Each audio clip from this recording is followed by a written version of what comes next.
So yeah, you can kind of see how I look moving around a little bit. Hey there, everybody. Welcome to the Digital Paw Workshop. I am your host. I am your guide. I am that little annoying voice in the back of your head. Techno, Meow, Tinkerer. And today I'm going to be covering some of the stuff I'm going to be using to create my channels, the content on my channels, I should say. And so one of the first things we're going to cover here is the programs that I use. Now, all the programs I'm using are free. So if you're strapped on cash, you don't have much to spend like me, these programs you might find useful. Now, everything I'm using may not be what you need or that you have to have, but these are what I'm using. And the first one I'm using is Olive Video Editor. Now they do have a second version out and it's sort of like a beta. I'm not too thrilled with some of the layout changes, but the first version I'm using here works for me. And mainly what I'm doing is just simply editing video, just clipping out things I don't need, fast forwarding some things, slowing things down, overlaying, taking away audio, adding audio. So it does all of the basics and it's pretty much all I need for right now. Now, if I get into more and more special effects, I might either upgrade or learn how to do it in Blender since I am learning Blender. But I'm not really using Blender right now to do the videoing. I'll be using Blender to create content that I'm going to be putting in my video. I may not have made that clear enough or said that clearly. But anyway, it's not one of the programs I actually use in every time or most of the time when I'm creating the videos. Now the next program I'm using that is free is VC Face. Now this is a tracking software that you use with a 3D model. If I remember correctly, it's only 3D. I don't think it's 2D. I think I've used something else for 2D. But for the most part, it does what I needed to do as well. Now, one of the issues I do have is I have to have a mouse with a scroll wheel, and my current mouse don't have one. So I'm going to have to upgrade. And reason why that is because it will allow me to zoom in and out and move my avatar character. I think I can move it around a little bit. I'm not 100% sure. But yeah, no, I don't have to have that mouse. I can do it with the keyboard and my current mouse. So yeah, you can kind of see how I look moving around a little bit. So yeah, maybe let's see what else can I do. Can I do anything else? I think this rotation is probably the only thing I can do. Let's see. Yeah, it looks like that might be the only thing I can do far as movement goes. But I can do some facial features. Although the joy, for some reason, the bottom of the mouth is weird like this. I wonder if it's weird if I rotate it. Yep, it looks still kind of weird. So, yeah. So for most part, it's going to be just normal. I don't have much use for the anger. I'm not angry all the time. Um, for some, I don't think there's anything. Yeah, that's joy. Yeah, it's just mainly anger and joy. I want to think I thought I had one for sadness, but don't seem like it's anything doing anything. Either that or I program a different key than the one I'm thinking of. But hey, it works for what I'm doing. Now, moving on to the next program is one that probably many people are already familiar with and probably can tell you more about than I can, is OBS Studio. Now, I'm not doing streaming, so I have not figured out how to hook this thing up for streaming yet, and maybe in the future I may do streaming content. I'm taking it one step at a time. But I'm using this, and I have a green screen set up for most of the time because when I'm recording my avatar, I record over a green screen. That way I can overlay it on any video I have recorded. That way on the video projects, like if I'm, like one video I took apart a printer and no need to watch that at regular speed, I sped the video up so we can kind of get through it, cut the time down. Fast forward through slow part, repetitive things. I can able to cut out dead air. Yeah, when you got recording stuff, you sometimes you got Okay, this ain't working. I gotta go take a break and you're recording still and you got all that dead air. Yeah, I can cut that out and then add this in over it. And of course, I do use it to record my desktop when I'm working in stuff like Blender and Krita and some of the other programs that I'll be using. Now, moving on to the next program we have is the program I use to create my avatar, and that's VRoid Studios. It's V2 avatar creation for 3D modeling. That's why I'm able to rotate my character around. I favor 3D over 2D for this sort of stuff. It's not that it's really nothing I have against 2D. Is I like 3D because once you create it, you got all the elements usually created, and so you don't have to recreate and try to figure out how does it look at this angle. Because as we see here, I can just rotate my character around, and you see my ponytail. I don't have to try to figure out how does it look from the side. I can just move it around, and 3D just makes figuring of angles and directions a whole lot easier than just simply 2D. 2D requires a lot more thought process, a lot more work, a lot more time. I love 2D art, I love 2D animation, but for me, 3D just makes things a whole lot more easier and simpler. Now, moving on to the next program is going to create probably a little controversy with some, and that is because I'm using AI to do some of my art generation. And the one I'm using is Stable Diffusion Automatic 1111. Now, I like AI for a couple things, even as an artist, and I know a lot of people are hating it because they're going to lose jobs. I see it as a tool that's going to make my job easier. And it does because even though I did go to school for visual arts with an emphasis on graphic design and a minor in art history, I have not always kept up my art skills. I did spend some years, quite a few years back, drawing characters and drawing different clothing designs I see in magazines, but most of my stuff's mechanical pencil, small on a piece of paper. And so I'm not skilled in a lot of stuff. And for my backdrops I'm using here, I've used the AI generator to create the background that you're seeing here and other imagery on my channel page, except for my logo, the one with my face. Actually, I drew that with Krita, and I'll get into that a little later. But for some of my title cards I'm using on the thumbnail of the video, I'm using AI to create. And there's a couple reasons why. Other AI does make some things easier, but because of a court ruling, AI cannot be copyrighted. So using AI art can keep you from ever having to face any form of copyright strikes on your videos because it is not a copyright item. Now, that does not mean you cannot get in trouble with stuff like trademark. A lot of people think that you can use a character, and if the character or something is trademark, that falls under a bit different set of rules. But as far as copywriting goes, AI art kind of protects you from that sort of stuff. Now, moving on down to the next program, and I just mentioned a little while ago, is Krita. Krita is a photo editing program. It is not quite as advanced as Photoshop.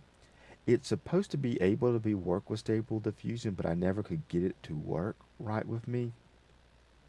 I very limited knowledge of programming, and even though I think I got it to connect, I never could get it to actually generate, or I just may not be doing it right. But for the most part, I do use Krita for other things. One is I got a drawing tablet so I can draw directly, and that's what I use to create my little face quickly that I got in certain areas on my channel. And I've done memes, create little memes, do some art, do some drawings. One of the very first things I did, because I'm so used to using mechanical pencil and the pen is thicker both on the tip and the handle, that I scanned a picture of one of my drawing books on how to draw in, and I traced over the character trying to get used to how to work with the pen, the brush, all that fun little stuff. Just trying to get used to it, and tracing Now, if you're going to do tracing, you got to be honest with people that you are tracing. But for the most part, tracing is a good way to kind of learn how to do certain things, especially when you're working with things like the body, getting used to proportions. It can be a way to help train that muscle memory into you. A lot of people, going back to the AI thing, the fact is most art, they fuss at AI because it's pulling from other people's art. Well, that's pretty much all you do in art class is you sit there and you're copying something else. Whether you're tracing over directly, using a grid, looking at something and trying to draw it freehand, that's how you kind of build up your skills as an artist is you are tracing, you are copying. I don't know how many times in my art classes that we have to find a picture of something, somebody's artwork, something in a magazine, and draw. Matter of fact, speaking of magazines, I don't know how many times we had to make collages, and that's all you're doing is cutting out something from somebody else's thing to create your own. So that's one reason why I'm not that critical about AI art because we artists kind of already been doing this for a long time. Now we're going to move over to some of the hardware, and I mentioned earlier about three monitors, and technically they're not monitors. As some of you might have figured out because of what my talking earlier, one of them are is my drawing tablet. Now, when I went and bought a drawing tablet, I did not want that one where you have to draw while looking at the computer monitor separate from the pad. It's like contour line art, and I've used to have trouble with that. Now I could probably learn it, but I figured it would take me a lot more working with it than I had time at the time. And so I went with a drawing tablet that has the screen built in. Now I didn't get the high end one, I got the cheapest one I could find, honestly. But you do not have to have a tablet. It is nice, it is helpful. If you can afford one like this and go with it, that's up to you. You make that call of what you want for your preference. I just didn't want to have to buy one and later on finally get the cash to upgrade and just have a spare one lying around. Try to buy once instead of buy twice. But it is helpful, it is useful, and it works great as an extra monitor because I do run OBS on it when I'm doing stuff on my other two. Now, when I'm drawing on a tablet, I move OBS someplace else to record the tablet. But the other two monitors aren't even monitors per se, or at least not computer monitors. They're actually TVs. The first TV being one that a friend, or I say a roommate who became a friend of mine, we bought together. And when he moved out, he left me the TV. And the other TV was one that my dad used to use for a project years ago, and then they no longer use it for that, and it's been collecting dust in the storage bin, so I commandeered it. And for what I'm doing, the TVs work great. And if you got a computer set up at home, you don't have to have multiple monitors, but if you got an extra port on your computer, video port, out port, you can always use a TV as a secondary monitor. I've actually helped a friend out one time who was having to do a job and not enough space on her current screen, and I was telling her how she could hook a TV up to extend the desktop so you have more area to work. And if you're looking at stuff like I have VC face on one TV, so I can kind of see how my avatar's doing, but you can always throw a script up or if you're recording something else on the other monitor. Like I said, you don't have to have it, but it is helpful having multiple monitors, and depending upon what you're doing, a TV may work just fine. Now, there are some notes you need to know about hooking a TV up. Most modern TVs have HDMI, so if you got HDMI out port, an extra one, you can hook it up.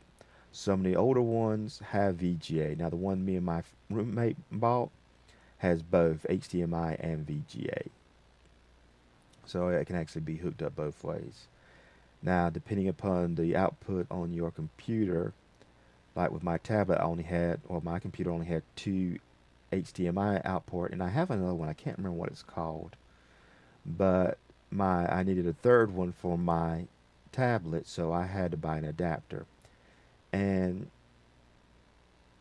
I know some people don't care for the VGA because of HDMI, but if all you have to do is buy an adapter and you got pretty much, I think still buying an adapter and a VGA cable probably be cheaper than buying a whole new monitor.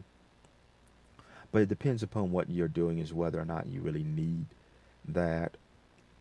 And like I said, for me, I'm just simply using stuff to create art, to record video, to browse the internet, to watch YouTube and other video clips. So I don't need a high fresh rate, high def monitors. Now, moving on, as far as audio equipment goes, I'm using that $7, $8 pair of headphones with a boom microphone I bought from Roses. And it is not the best quality. Matter of fact, the color coding over the foam is starting to peel off. But when I'm playing, of course, playing music, at certain bass songs, I get a rattling in one ear. But it works for me. It suffices. Maybe someday when I get some money, I might get a better quality. But you can these work great. You can plug them actually directly in the computer, although I do not have the boom plugged directly into the computer. And the reason why is because I do have a Behringer 8-channel board that I had from bought years ago when I used to go around doing recordings of weddings and stuff. And basically because I like having individual control. And so I hooked that up. That way I can hook extra microphones up and be able to control stuff. And it and it's easier to control stuff with your hand, not having to always look at the board. Whereas on if it's on like OBS, you kind of have to look, I have to look down all the time if I want to adjust the audio. Where here I can just reach over my hand, barely even glance at it, just make sure sometimes I'm on the right fader, and I can actually work. Now I did find out something interesting when I was hooking everything up. The microphones for the headphone or the headset I got that's made to plug in the computer runs on a different set of power, well, a different rules of power, I guess you would say, than the microphones that plug into the I don't know, I can't think of the mixing board, the Behringer mixing board, and that is because the Behringer soundboard uses phantom power. Now I could not tell you the difference between the two, but I did have to buy this adapter. Making a 3.5 to XLR adapter would be easy if that was all I needed, but because of the difference in power, I need circuitry to convert that power. And so I had to buy this little guy. Then I came across something interesting, and I maybe any tech guru who know about sound, audio, or even electricity might can explain it to me. But when I first hooked the boom mic up to this thing in my board, and if I got my headphones plugged to my computer, I get this weird humming sound, weird noise in the audio. Now, it only works if I have both plugged up at the same time. If I only have one plugged up and not the other, it don't do it. So how I remedy that is I'm using this right here, a lapel microphone cable. So I do not have that noise. This is left over from when the same project with my soundboard. And the reason why I'm using this and not the typical wireless setup is because the UHF frequency the board was working on, the federal government made it illegal for anyone other than the cell carriers to use it, so it became obsolete.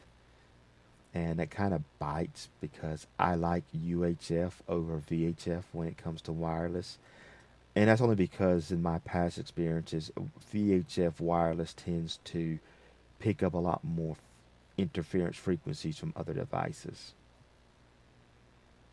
But since I can't use that anymore and I knew of no way of changing the frequency in any of the equipment, I stripped that everything apart and got the housing somewhere for a project and the board somewhere and everything else. I already took the wireless handheld mic that went with it and put an XLR plug on the bottom of it so I can use it still. Now, as far as recording goes, I'm using a webcam. It's not an expensive one. This webcam you see here was given to me by a friend. As far as I know, it ain't expensive. Well, it wasn't expensive to me because it was given to me for free.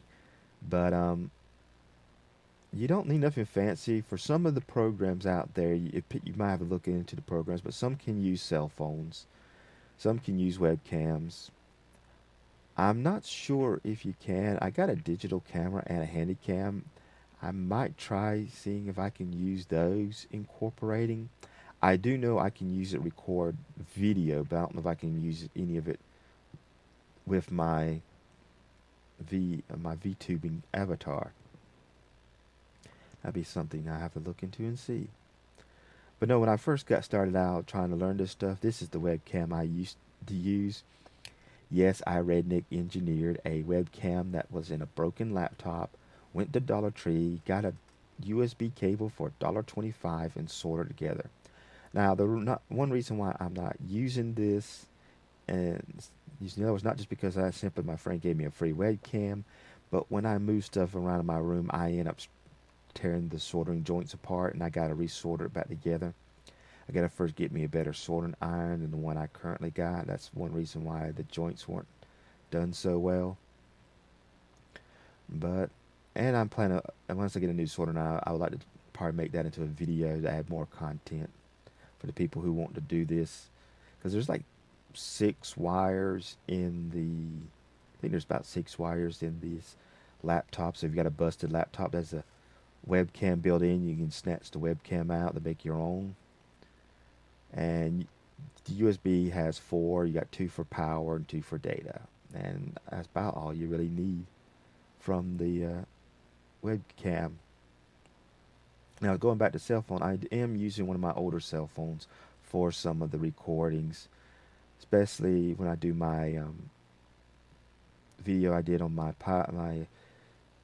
computer power supply mod.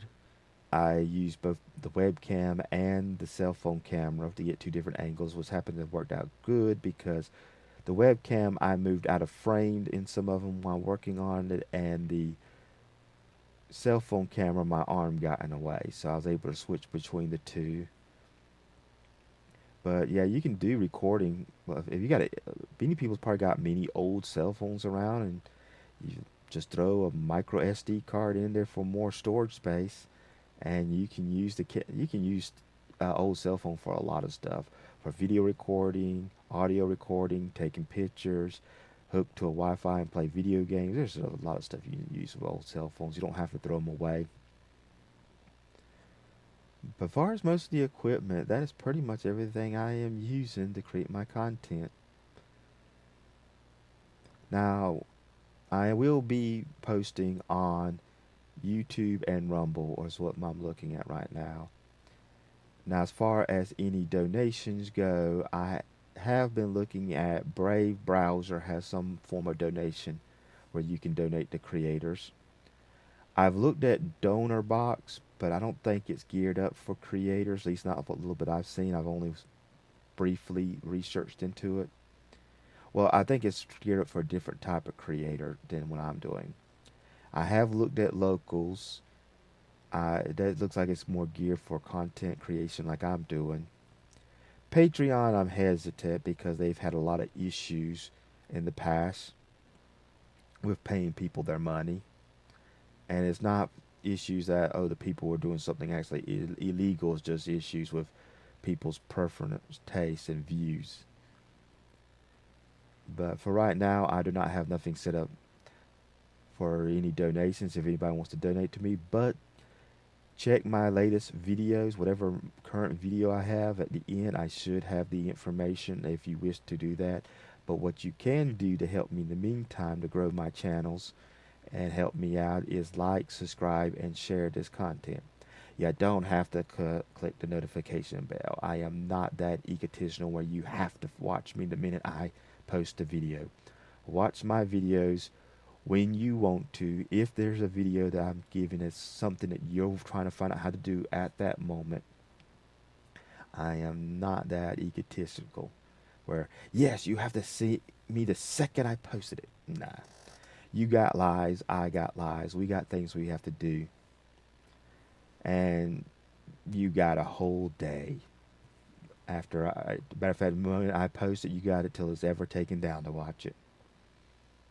But for the most part, that's pretty much it. So I hope all y'all have a nice day and hope you support me and watch my videos. Thank you very much.